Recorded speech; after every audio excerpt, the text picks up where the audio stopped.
২৬শে ডিসেম্বর ২০২৫ বছরের শেষ জঙ্গি নাশকতার ঘটনা ঘটেছে শহরতলির কেরানীগঞ্জে। হাসিনা পালিয়ে যাবার পর গেল ১.৫ বছরে মুসলমান জঙ্গিরা হঠাৎ করেই গা ঢাকা দিয়েছে। আগের মতো নিয়মিত বিরতিতে আর দেখা যায় না জঙ্গিদের তৎপরতা আর জঙ্গি আস্তানা গুড়িয়ে দেবার অহরহ সেই নাটক। ২০০৯ থেকে ২০২৫ প্রায় ১৫০ জঙ্গি নাটকে হত্যা করা হয়েছিল প্রায় অর্ধসহস্রাধিক নিরীহ মুসলমানকে। একদিকে বাংলাদেশকে বিশ্বের দরবারে জঙ্গি রাষ্ট্র হিসেবে তুলে ধরা হয়েছিল, অন্যদিকে জঙ্গি নিধনের নামে আওয়ামী বিরোধী আলেমদেরকে হত্যা করে বোঝানো হয়েছে আওয়ামী লীগ সরকার না থাকলে এদেশে জঙ্গিদের রাজত্ব কায়েম হবে। আওয়ামী লীগ নেই, জঙ্গিও নেই, কিন্তু আগের নাটকের প্রযোজক, পরিচালক, অভিনেতারা আবারও প্রস্তুতি নিচ্ছেন পুরাতন নাটক নতুনভাবে মঞ্চস্থ করবার। যে নাটকের ট্রেইলার দেখানো হয়েছে কেরানীগঞ্জের উম্মুল কোরআন ইন্টারন্যাশনাল মাদ্রাসায়। জঙ্গি নাটকের পুরাতন মাস্টার মাইন্ড প্রথম আলো যথারীতি নাটকের নতুন সিজনের মূল পরিচালকের ভূমিকা পালন করছে। কেরানীগঞ্জের জঙ্গি নাটকের গুরুত্ব বোঝাতে গিয়ে প্রথম আলো ২৬শে ডিসেম্বর ঘটনার পর থেকে ৩ দিনে প্রায় ডজন খানেক সংবাদ পরিবেশন করেছেন। ঘটনাকে ফুলিয়ে ফাঁপিয়ে প্রথম আলো যে গর্জন সৃষ্টির চেষ্টা করেছে তাতে মনে হয়েছে বাংলাদেশে মনে হয় আরেকটি টুইন টাওয়ার হামলার ঘটনা ঘটেছে, কিন্তু বাস্তবতার সাথে প্রথম আলোর যে গর্জন তার কোনো মিল নেই। প্রথম আলো যথারীতি কোনো তথ্য প্রমাণ ছাড়াই নাম প্রকাশে অনিচ্ছুক নির্ভরযোগ্য সূত্রের দোহাই দিয়ে মনের মাধুরী মিশিয়ে তাদের সংবাদ প্রচার করেছে। তিলকে তাল বানিয়ে প্রথম আলোর করা সেই সংবাদের সাথে কেরানীগঞ্জের ঘটনার কোনো মিল নেই। প্রথম আলোর সবগুলো সংবাদ পড়লে মনে হবে হঠাৎ করে তারেক রহমান দেশে ফেরার পর জঙ্গি কার্যক্রম শুরু হয়েছে, কিন্তু ক্ষতিগ্রস্ত ভবনের মালিক পারভিন বেগম 15 মিনিটসকে জানান ২০২২ সালে ওই বাসা হারুনুর রশিদ নামের একজনকে মাসে ১০,০০০ টাকায় ভাড়া দেন তিনি। শুরুতে ভাড়া দিতে না চাইলেও মাদ্রাসার কথা শুনে রাজি হন পারভিন বেগম।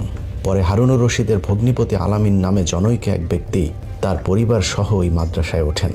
অতএব ওই মাদ্রাসাটি আওয়ামী লীগ আমল থেকে আলামিন পরিচালনা করে আসছিল। আমগুলোকে তো এমন ব্যবহার ভালোভাবে করছে, আমরাই তো ধরতে পারিনি। আপনি কিভাবে ধরবেন?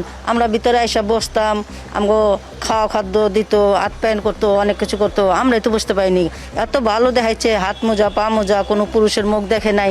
তারপরে এই জায়গায় স্থানীয় ছেলের কাছে মেয়ে বিয়ে দিয়েছে।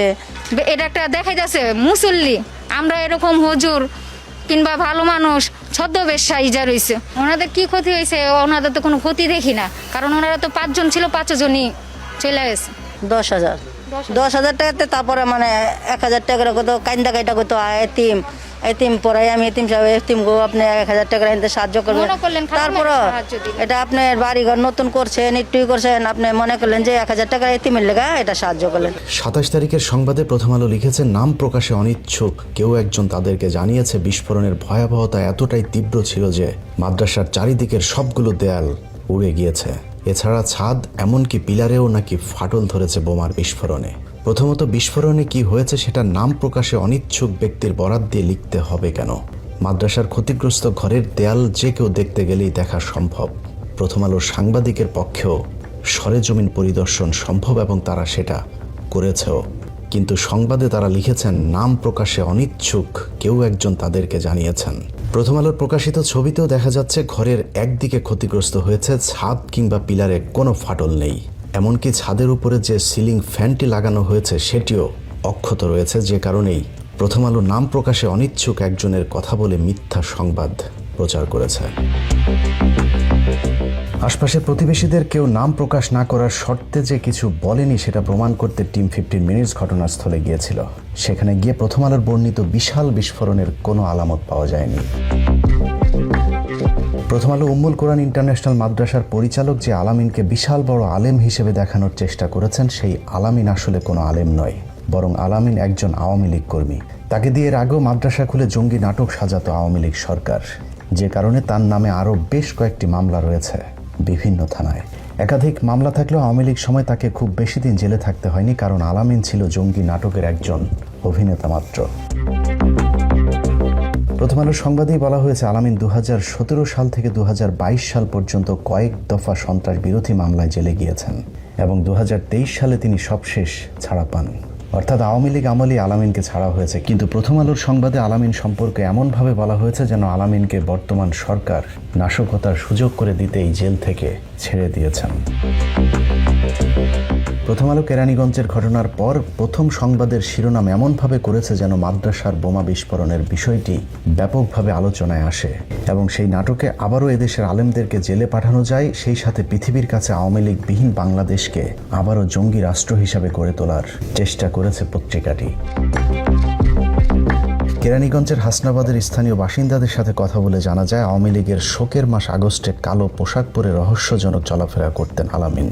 আওয়ামী লীগের পলাতক মন্ত্রী নসরুল হামিদ বিপু, মাহবুবুল আলম হানিফ, ফজলে নূর তাপস সহ কয়েকজন নেতার সাথে তার ঘনিষ্ঠ সম্পর্ক ছিল এবং এখনও নিয়মিত যোগাযোগ রয়েছে তার সাথে। আওয়ামী লীগের বিভিন্ন নেতাদের কথা মতোই তিনি বিভিন্ন সময় নাশকতা করে থাকেন। আগস্ট মাসে দেখতাম খুব কালো পাঞ্জাবি, কালো শার্ট, কালো প্যান্ট, এরকম টাইপের থাকতো আর কি। আওয়ামী মতাদর্শ ওরকম ভাবে চলাফেরা করতো। বিগত দিনে আমরা দেখছি যে আলামিন নামে যে ব্যক্তি, তিনি আওয়ামী লীগের সাথে সম্পৃক্ত ছিল, ফ্যাসিবাদের দোসরদের সাথে তার ওঠা বসা ছিল। কেরানীগঞ্জ আরও বড় বড় আওয়ামী লীগের ছিল, যেমন বিপু সাহেব, তাদের ছত্রছায়া সে এই কেরানীগঞ্জে অবস্থান করছে। উনি ইসলামের ট্যাগ লাগে, আসলে উনি আওয়ামী লীগের একটা রাজনীতি করতো, তাপস হানিফের রাজনীতি করতো।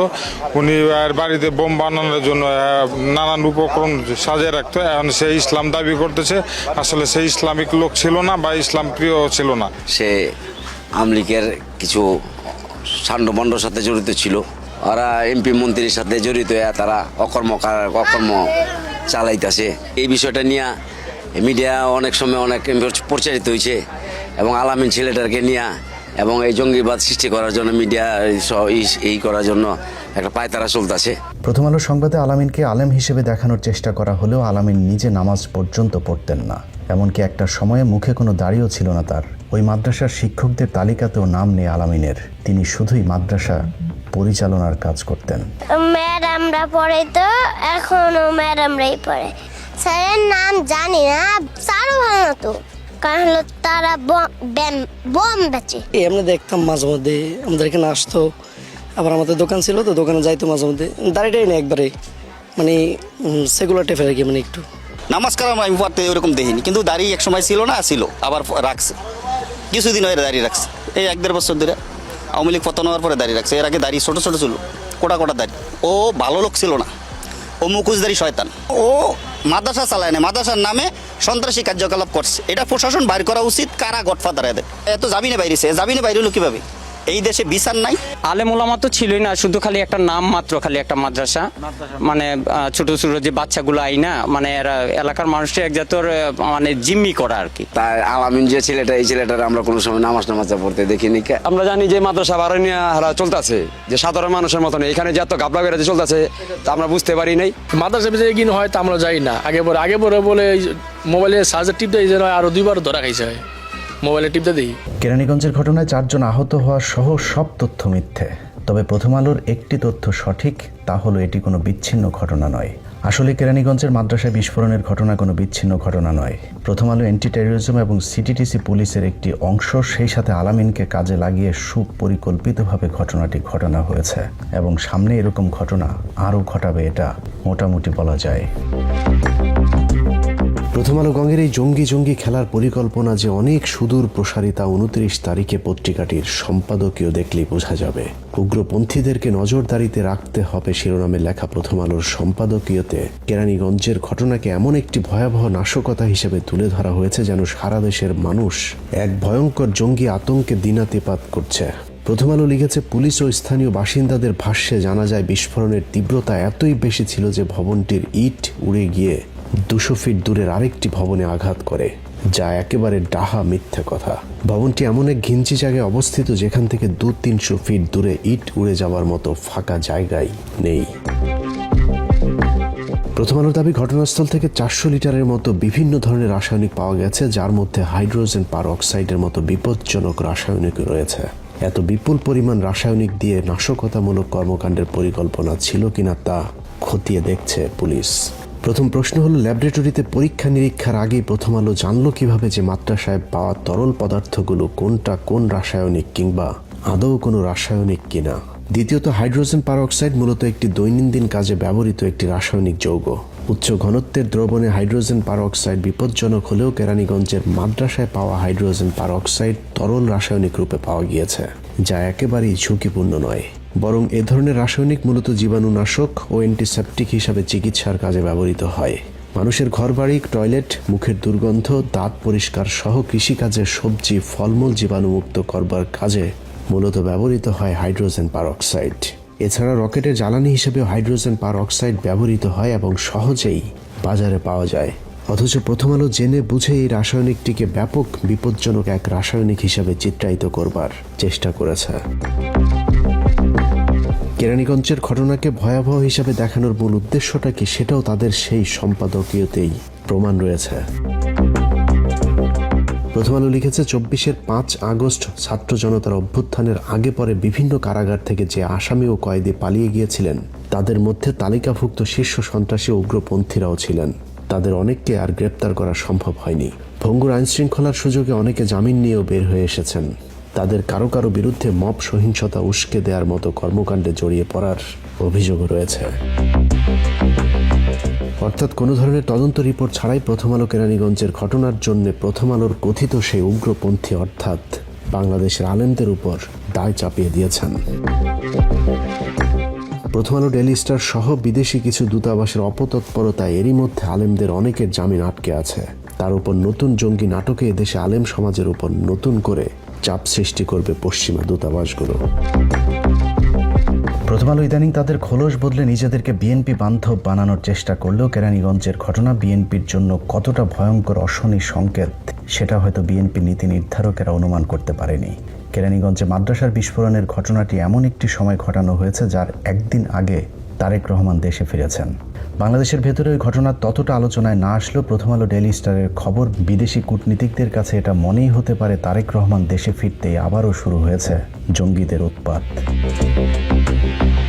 পরিস্থিতির কারণে প্রথম আলোর সংবাদে সেভাবে লেখা না হলেও আগে সরাসরি খালেদা জিয়া এবং তারেক রহমানকে জঙ্গি বানাতে প্রথম আলো, ডেইলি স্টারের অপসাংবাদিকতার প্রমাণ এখনও আমাদের হাতে রয়েছে। প্রথম আলো সাজানো জজমিয়া নাটকে তছনছ হয়ে গিয়েছে এদেশের অনেক নিরীহ মানুষের জীবন। মুফতি হান্নানের মতো একজন সহজ সরল আলেমকে প্রথম আলোর সংবাদের উপর ভিত্তি করে জঙ্গি সাজিয়ে ফাঁসি দেওয়া হয়েছে। প্রথম আলো যখন যেই সংবাদ করত সেই সংবাদের প্রেক্ষিতে ব্যবস্থা নিয়েছে ভারত নিয়ন্ত্রিত আওয়ামী লীগ সরকার। জজমিয়ার মিথ্যে বক্তব্য নিয়ে প্রথম আলো সংবাদ প্রকাশের পর তদন্তের নতুন আসামিদের যুক্ত করা হয়েছিল। প্রথম আলোর পরিকল্পনা অনুযায়ী 2010 সালের 21 আগস্ট প্রথম আলো তারেক রহমানকে গ্রেনেড হামলা মামলার আসামি করার উস্কানি দিয়ে একটি সংবাদ পরিবেশন করেন। কোন রকম তথ্য উপাত্ত ছাড়াই প্রথম আলো সংবাদ করেন, বাবর আসামি হচ্ছেন সন্দেহে তারেক শিরোনামে। প্রথম আলো সেই সংবাদের পরপরই তারেক, বাবর সহ নতুন 30 আসামিকে 21 আগস্ট গ্রেনেড হামলা মামলার অন্তর্ভুক্ত করা হয়।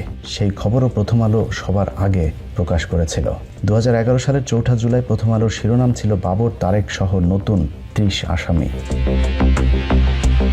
এখানেই থেমে থাকেনি প্রথম আলো। খালেদা জিয়াকে 21 আগস্টের গ্রেনেড হামলা মামলার আসামি হিসেবে প্রমাণ করতে উঠে পড়ে লেগেছিল পত্রিকাটি। 2011 সালের 21 আগস্ট প্রথম আলো পত্রিকার শিরোনাম ছিল তাজউদ্দিনকে পাকিস্তানে পাঠায় ডিজিএফআই, খালেদা জানতেন। তারেক রহমানের পর খালেদা জিয়াকে গ্রেনেড হামলা মামলার আসামি করতেই প্রথম আলোর এই সংবাদের শিরোনাম। জঙ্গি কার্যক্রম পরিচালনা করার আজগবি প্রকল্পে নাকি সৌদি, কুয়েত এবং পাকিস্তান খালেদা জিয়াকে 300 কোটি টাকা ফান্ড দিয়েছিল।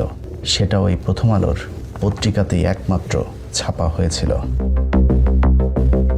এসব প্রোপাগান্ডা চালিয়ে তারেক রহমান বিএনপি নেতাদের বিরুদ্ধে রায় দিতে উল্লেখযোগ্য ভূমিকা পালন করেছে পত্রিকাটি। প্রথম আলোর শীর্ষ সম্পাদক মতিউর রহমান, মিজানুর রহমান খান, সোহরাব হাসানদের বিএনপিকে জঙ্গি বানানোর প্রাণান্তকর প্রচেষ্টার প্রমাণ তাদের ওই সময়ের বিভিন্ন সম্পাদকীয়তে রয়েছে। খালেদা জিয়াকে গ্রেফতারের পর জেলে পাঠানোর পরেও প্রথম আলোর ক্ষোভ কমেনি। 2 বছর জেলে বন্দী থাকার পর আওয়ামী লীগ সরকার খালেদা জিয়াকে জেল থেকে ছাড়ার পর এই প্রথম আলোর সোহরাব হাসান কলাম লিখেছিলেন, খালেদা জিয়ার জন্য কেন আওয়ামী লীগের এত দরদ। এভাবেই খালেদা জিয়া, তারেক রহমান এবং বিএনপিকে পশ্চিমা দেশগুলোর কাছে সন্ত্রাসী সংগঠন হিসেবে উপস্থাপন করেছে প্রথম আলো। এমনকি এসব রিপোর্টের ভিত্তিতে তারেক রহমানকে যুক্তরাষ্ট্র কালো তালিকাভুক্ত করে ভিসা নিষেধাজ্ঞা দিয়ে রেখেছে। এছাড়া দল হিসেবে যুক্তরাষ্ট্র এবং কানাডাতে বিএনপি এখনও সন্ত্রাসী সংগঠন হিসেবে বিবেচিত। সেই ধারাবাহিকতায় প্রথম আলো ডেইলি স্টারের স্বল্প পরিসরে জঙ্গি নাটকের ট্রায়াল শুরু হয়েছে। বিষয়টিকে বিএনপি এবং বর্তমান দুর্নীতিবাজ ইউনূস সরকার উপভোগ করলেও বাস্তবতার টের পেতে খুব বেশি দিন সময় লাগবে না। যে প্রথম আলোকে বাঁচাতে বিএনপি আজ উদারতা দেখাচ্ছে, সেই বিএনপির সময় আজীবন একরকম থাকবে না। ক্ষমতার পালাবদলের খেলায় সেদিন আবারও প্রথম আলো স্বরূপে ফিরে আসবে, এটা সুনিশ্চিত। আল্লাহ হাফেজ।